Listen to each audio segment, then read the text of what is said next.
अस्सलाम वालेकुम प्यारी बहनों, क्या हाल चाल हैं। अल्हम्दुलिल्लाह मैं ठीक ठाक हूँ। और सुनाइए आप लोगों के यहाँ आज डिनर में क्या बन रहा है। मेरे यहाँ डिनर का टाइम हो चुका है। मैं आज सिंपल बिल्कुल आलू गोश्त बना रही हूँ। काफ़ी दिनों से इस तरह से मैंने सिंपल वाला आलू गोश्त नहीं बनाया था, इसलिए मैंने सोचा चलो आज इस तरह से बना लिया जाए। और आप लोग किस किस तरह से बनाते हैं आलू गोश्त। हमारे यहाँ तो यही सिंपल तरीका है, प्याज फ्राई की, थोड़े गरम मसाले डाले और बेसिक ये सारे मसाले डाले, गोश्त को अच्छे से भुना, फिर सीटी लगा देते हैं। जब वो गल जाता है तो उसके बाद और उसकी भुनाई करते हैं, फिर आलू डालते हैं, फिर थोड़ा सा शोरबा लगा देते हैं। और आप लोगों का क्या क्या तरीका है, सबके अलग अलग स्टाइल होते हैं आलू गोश्त बनाने का भी। लेकिन आलू गोश्त बहरहाल बहुत अच्छा लगता है, मेरा बचपन से फेवरेट रहा है। इसलिए मैं बहुत शौक़ से खाती थी। जब मैं छोटी थी ना तो अपनी मम्मी से बार बार ये बनवाती थी। और अब ये हाल है कि जब कभी भी मैके में हमारे आलू गोश्त बनता है तो मेरी अम्मी मुझे ज़रूर याद करती हैं, बार बार ज़िक्र करती हैं कि मेरी बेटी को ये वाला सालन बहुत पसंद था, अक्सर बनवाया करती थी। बचपन की ये यादें रह जाती हैं माँ बाप के पास।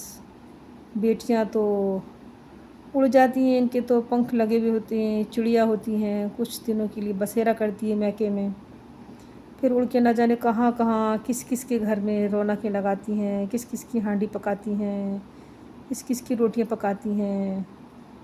लड़कियों का तो बस ये है कि पाले कोई और ले कोई खिदमत।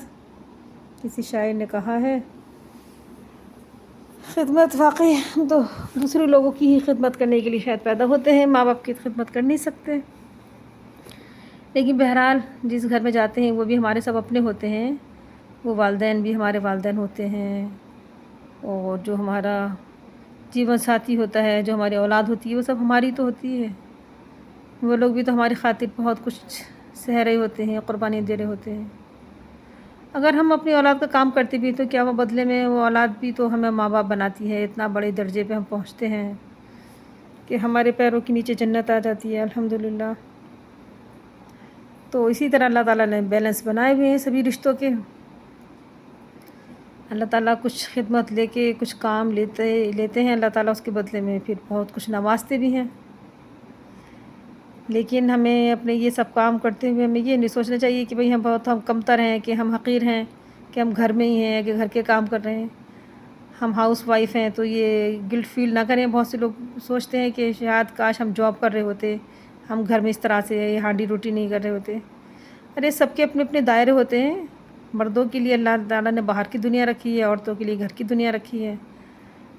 सब बराबर हैं, सब अच्छी तरह अपने अपने फ़र्ज़ निभाते हैं, निभाते रहना चाहिए। इसी तरह बैलेंस बनता है माशरे में।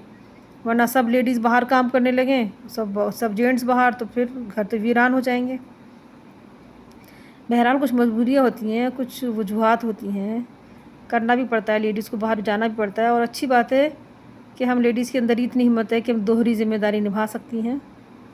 यही काम आप मर्द हज़रात से करा लीजिए, नहीं कर सकते, दो दो काम एक साथ नहीं कर सकते, वो जॉब कर लेते हैं, वो काफ़ी है। अब देखिए आप अपने अपने हस्बैंड को आके थक के किस तरह पड़ते हैं।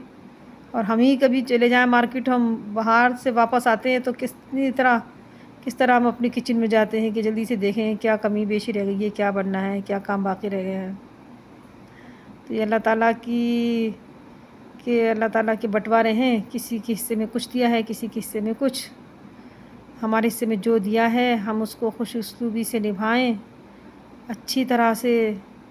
और जो असल ज़िम्मेदारी हमारे कांधों पर है वो है हमारे बच्चों की इस्लामी तरबियत करना।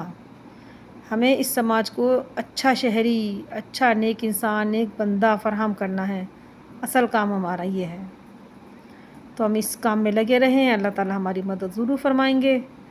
और हम अपने आप को बिल्कुल भी कमतर और हक़ीर ना समझें, कॉन्फिडेंस पैदा करें, ख़ुद एतमादी पैदा करें। अगर घर में रह के ही आप कुछ और काम कर सकती हैं तो घर में रह के बेशक करिए। अगर ज़रूरत पड़े तो बाहर भी जा सकते हैं कुछ करने के लिए। लेकिन पहला दर्जा हमें अपना घर और अपनी औलाद है, इसको सजाना संवारना है, इसको अच्छी तरह रखना है और अपने बच्चों की अच्छी तरबियत करनी है। उसके बाद हमारा कुछ और काम बनता है। अल्लाह ताला मेरी और आपकी मदद फ़रमाए, आमीन।